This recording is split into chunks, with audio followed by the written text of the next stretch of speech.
off now to Istanbul. We can speak now to Holly Williams, who's there. Holly, what are you hearing from on the ground?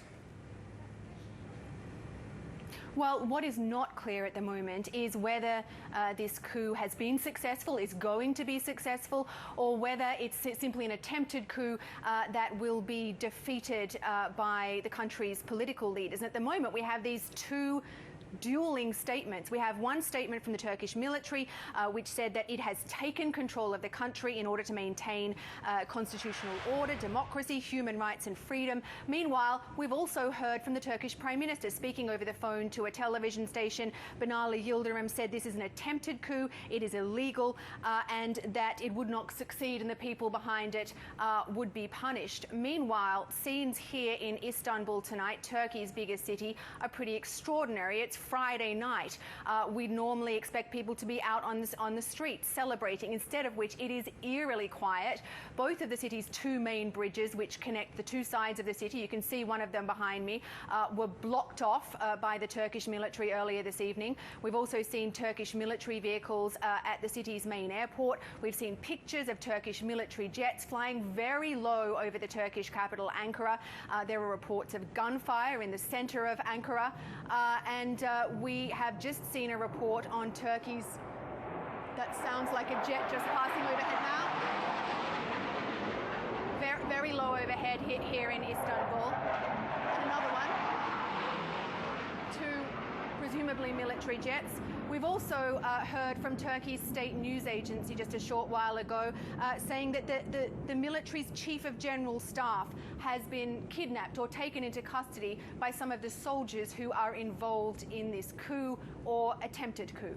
Well, that's right, and we're also getting reports that the AK party, the ruling party's headquarters, has also been stormed, but again, we can't confirm that. Just to let you know, Holly, that I'm just seeing now that the state broadcaster TRT is saying that a curfew has been declared across the country, and also suggesting that airports have been closed too. Very hard to confirm this at the moment, though, isn't it?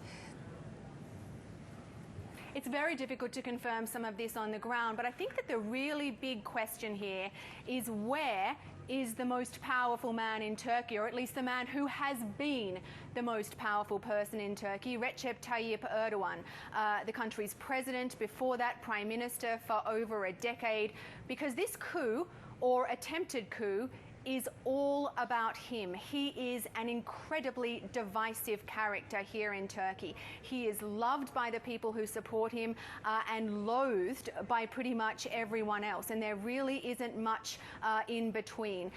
The military, the soldiers, the officers who are behind this coup or attempted coup are very clearly targeting him. The reason he's so divisive is that he has tried to make Turkey a more conservative, a more religious country during the time that he's been in power, and that hasn't gone down at all well with many Turks who want their country to be more of a Western-style liberal democracy.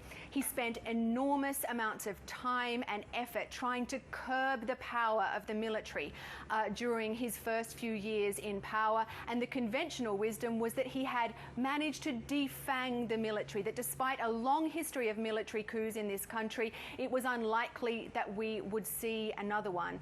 Today's event certainly suggests that the conventional wisdom was wrong. What we don't know is whether this coup has been or will be successful.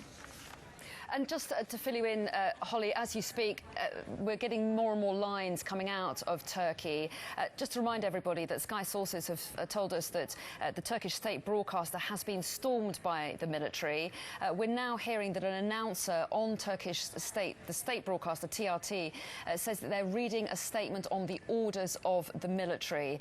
They also say that a new constitution is to be prepared as soon as possible, and they also have gone on to say that democratic and secular rule of law has been eroded by the current government. This announcement clearly going on as I speak, because we're getting lines all the time. They're now saying that the country is now run by a peace council, is what they say, which will ensure the safety of the population.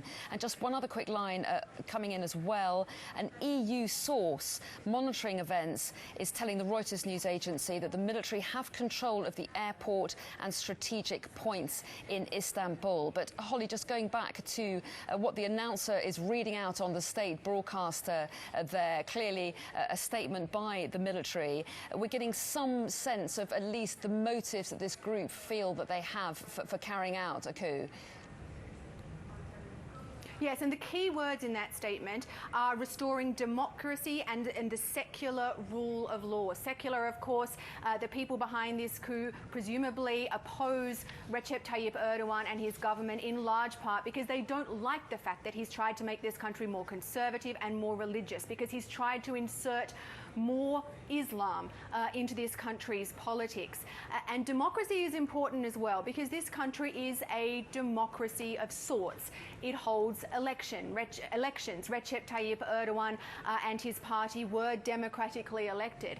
But Erdogan's critics, both here in Turkey and overseas, accuse him of eroding the institutions of democracy here in Turkey, of restricting the right to protest, of restricting the right to free speech, of curbing the press, of cracking down on the press. Extraordinary scenes over the last few months as the Turkish government has actually taken over one of the country's biggest newspapers. So those words are really key. This apparently small group of soldiers or officers in the military say that they want to restore democracy and the secular rule of law. But as I just said, the really key question here is, where is that man, Recep Tayyip Erdogan, the man who's been so powerful over the last 13 or 14 years here in Turkey? Where is he? Is he in the custody of the military? Is he not in the custody of the military? Is he in Turkey, or is he outside Turkey? Okay.